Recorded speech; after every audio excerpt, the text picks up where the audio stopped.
ഇറാനിലെ ഓരോ തെരുവുകളിലും ഇപ്പോൾ സാത്താനെ കത്തിക്കുന്ന ചടങ്ങുകൾ നടന്നുകൊണ്ടിരിക്കുകയാണ്. യുദ്ധമെന്ന് പറഞ്ഞാൽ ആയുധമെടുത്തുള്ള പോരാട്ടം മാത്രമല്ലല്ലോ, അത് പ്രൊപ്പഗണ്ട യുദ്ധം കൂടി ഇതിൻ്റെ ഭാഗമാണ്. പ്രത്യേകിച്ച് ഈ ഒരു ആധുനിക കാലഘട്ടത്തിൽ അതിൽ AI എങ്ങനെയാണ് യുദ്ധം ചെയ്യുന്നത് എന്നതിനെ ഇറാൻ കാണിച്ചു തരികയാണ്. അതിനിടെ അമേരിക്കയ്ക്ക് ചരിത്രപരമായ നരകം ഒരുക്കുമെന്നുള്ള പ്രഖ്യാപനവും ഇറാൻ നടത്തി. ഈ ചിത്രം കാണുക. ഇത് അമേരിക്കൻ സാമ്രാജ്യത്വത്തിൻ്റെയും അധീശത്വത്തിൻ്റെയും അടയാളമായി അമേരിക്ക എന്നും കൊണ്ടു നടക്കുന്ന സ്റ്റാച്യു ഓഫ് ലിബർട്ടിയാണ്.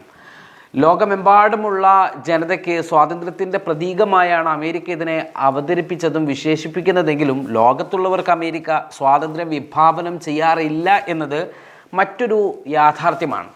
ഇനി മറ്റൊരു ചിത്രം കാണുക. ഇത് രണ്ടാമത്തെ ചിത്രം. ഒറ്റ നോട്ടത്തിൽ ഭീമാകാരമായ ഒരു തലയോട്ടിയുള്ള ചെകുത്താൻ്റെ ചിത്രം. ഇത് ഇറാൻ നിർമ്മിച്ച ഒരു AI ചിത്രമാണ്. അമേരിക്കയുടെ സ്റ്റാച്യു ഓഫ് ലിബർട്ടിക്ക് പകരം അല്ലെങ്കിൽ അതിനെ കളിയാക്കാൻ നിർമ്മിച്ച ഗ്രേറ്റ് സാത്താൻ അഥവാ ഷെയ്ത്താനി ബുസുർഗ് എന്നാണ് ഇതിനെ ഇറാൻ വിശേഷിപ്പിക്കുന്നത്. പ്രതിമയുടെ കയ്യിലുള്ള പന്തത്തിന് പകരം അഥവാ സ്റ്റാച്യു ഓഫ് ലിബർട്ടിയുടെ കയ്യിലൊരു പന്തമാണ്, അതിന് പകരം രക്തം ഇറ്റി വീഴുന്ന വാളോ ചങ്ങലകളോ ഒക്കെ പല വീഡിയോകളിലും മാറി മാറി വരും. ഈ രൂപം ഉൾക്കൊള്ളിച്ച് ഇറാൻ ധാരാളം AI ദൃശ്യങ്ങൾ പ്രദർശിപ്പിച്ചിട്ടുണ്ട്. ചില വീഡിയോകളിൽ ഈ പ്രതിമ തകർന്നു വീഴുന്നതായും അതിനുള്ളിൽ നിന്ന് പാമ്പുകൾ പുറത്തു വരുന്നതായും ഒക്കെ കാണിക്കാറുണ്ട്. പലപ്പോഴും തീജ്വലിക്കുന്ന കണ്ണുകളുമായുള്ള സാത്താൻ്റെ ഒരു പ്രതീകത്തെയും അവർ അവതരിപ്പിച്ചിട്ടുണ്ട്.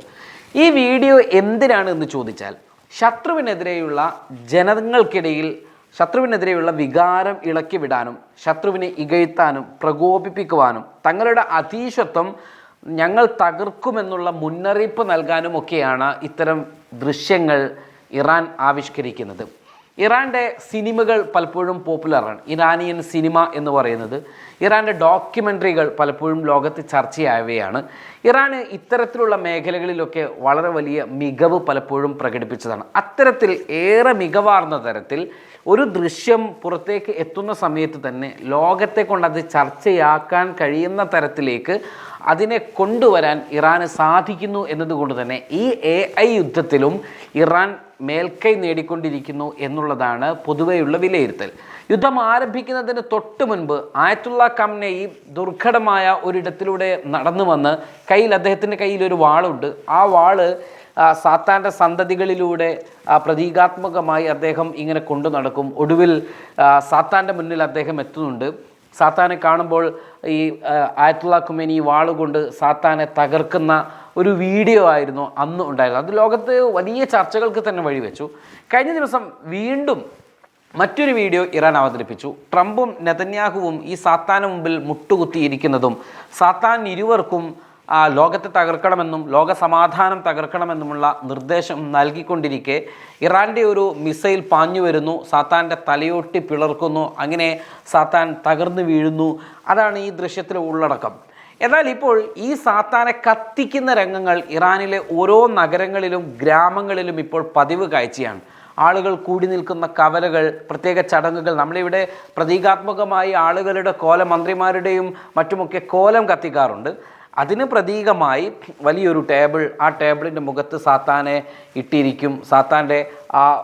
സാത്താനെ പുതപ്പിച്ചിരുന്ന ആ വലിയ തുണി മാറ്റിയ ശേഷം പച്ചക്ക് കത്തിക്കും. ആളുകൾ കൂടി നിന്ന് മുദ്രാവാക്യം മുഴക്കും. ഇങ്ങനെ അമേരിക്കൻ ഇസ്രയേൽ വിരുദ്ധ മുദ്രാവാക്യങ്ങൾ മുഴക്കി അതുവഴി സാമ്രാജ്യത്വ വിരുദ്ധ, യുദ്ധവിരുദ്ധ ശത്രുതാ മനോഭാവം ജനങ്ങളിൽ വർദ്ധിപ്പിച്ചെടുക്കുക, ഒപ്പം തീവ്ര ദേശീയത ആളിക്കത്തിക്കുക എന്നതൊക്കെയാണ് ഇറാൻ ഇതുവഴി ചെയ്തുകൊണ്ടിരിക്കുന്നത്. ഇറാൻ ഭരണകൂടം ഇതിനൊരു രാഷ്ട്രീയ ആയുധമായാണ് ഉപയോഗിക്കുന്നത്. അതിൻ്റെ പ്രധാന കാരണങ്ങൾ സാമ്രാജ്യത്വ വിരുദ്ധത തന്നെയാണ്.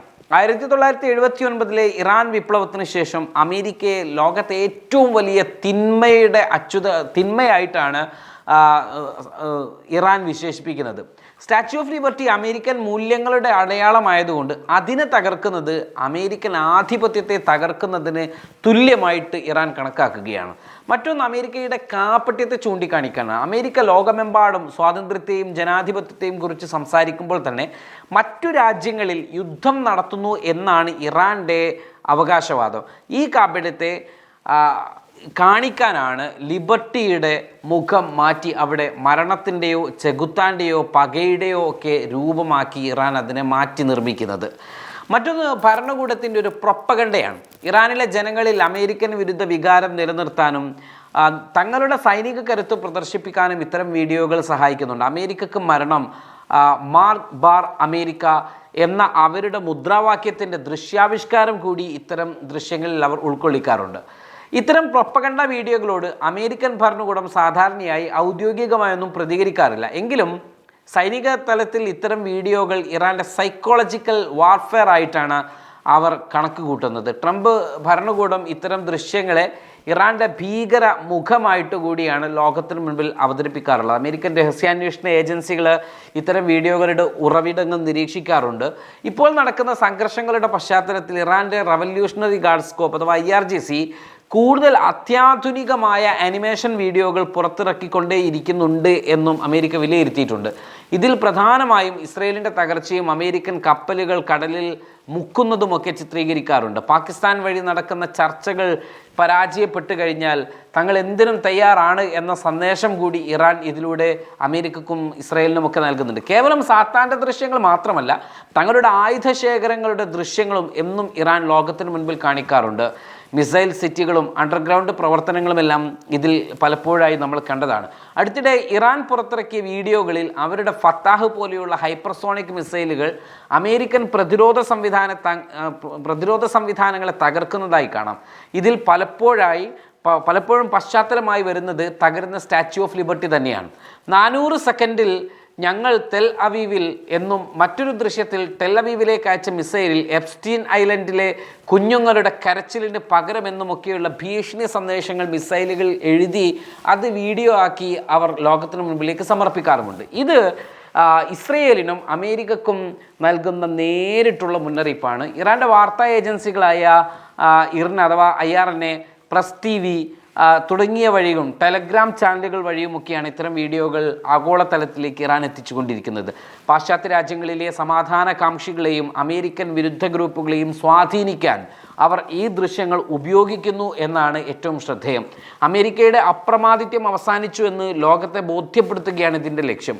വീഡിയോകൾക്ക് പുറമെ അമേരിക്കൻ വെബ്സൈറ്റുകൾ ഹാക്ക് ചെയ്ത് അവരുടെ ഇത്തരം ചെകുത്താൻ രൂപത്തിലുള്ള ലിബർട്ടി ചിത്രങ്ങൾ പ്രദർശിപ്പിക്കുന്ന രീതിയും ഇറാൻ്റെ ഹാക്കർ ഗ്രൂപ്പ് അഥവാ സൈബർ അവഞ്ചേഴ്സ് സ്വീകരിക്കാറുണ്ട്. ഇറാൻ്റെ ഈ പ്രൊപ്പഗണ്ട യുദ്ധമുറക്ക് അമേരിക്ക നൽകുന്ന മറുപടി ഇങ്ങനെയാണ്. ഇറാൻ്റെ ഈ ദൃശ്യയുദ്ധത്തെ നേരിടാൻ അമേരിക്ക പ്രധാനമായും 2 വഴികൾ സ്വീകരിക്കുന്നുണ്ട്. ഒന്ന്, സാമ്പത്തിക സമ്മർദ്ദമാണ്. ഇത്തരം വീഡിയോകൾ നിർമ്മിക്കുന്നതിനും പ്രചരിപ്പിക്കുന്നതിനും പിന്നിലുള്ള IT കമ്പനികൾ, വ്യത്യസ്ത സോഴ്സുകൾ, വ്യക്തികൾ, അവർക്കൊക്കെ മേൽ കടുത്ത ഉപരോധങ്ങൾ ഏർപ്പെടുത്തുകയാണ് ഒന്നാമത്തത്. മറ്റൊന്ന് കൗണ്ടർ പ്രൊപ്പഗണ്ടയാണ് രണ്ടാമത്തത്. ഇറാൻ്റെ ഉള്ളിലെ മനുഷ്യാവകാശ ലംഘനങ്ങളും സ്ത്രീകളുടെ പ്രതിഷേധങ്ങളും വുമൺ ലൈഫ്, ഫ്രീഡം മൂവ്മെൻറ്റ്സ് എന്നിവയൊക്കെ ആഗോളതലത്തിൽ ഉയർത്തിക്കാട്ടുക, ഇറാൻ്റെ ഉള്ളിലെ ജനങ്ങൾ തന്നെ ഭരണകൂടത്തിന് എതിരാണെന്ന് വരുത്തി തീർക്കുക എന്നിവയൊക്കെയാണ് ഒരു കൗണ്ടർ വാർഫെയർ ആയിട്ട് അമേരിക്ക ഈ ഒരു AI യുദ്ധത്തോട് പ്രതികരിക്കാറുള്ളത്. ഏതായിരുന്നാലും ഇതിൽ മികച്ചു നിൽക്കുന്നതും പലപ്പോഴും ചർച്ച ചെയ്യപ്പെടുന്നതും ഇറാൻ്റെ ഇത്തരം വീഡിയോകൾ തന്നെയാണ് എന്ന കാര്യത്തിൽ തർക്കമൊന്നുമില്ല എന്നത് ലോകത്തിലെ അവരുടെ ഇത്തരം വീഡിയോകൾ ശ്രദ്ധിക്കുമ്പോൾ നമുക്ക് മനസ്സിലാകും.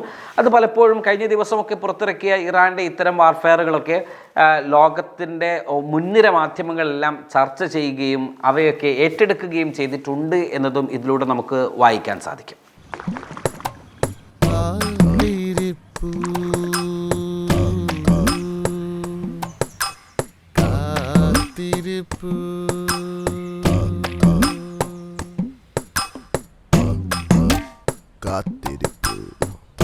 എല്ലാം ശരിയാകുമെന്ന് പറഞ്ഞിട്ട് 10 വർഷം.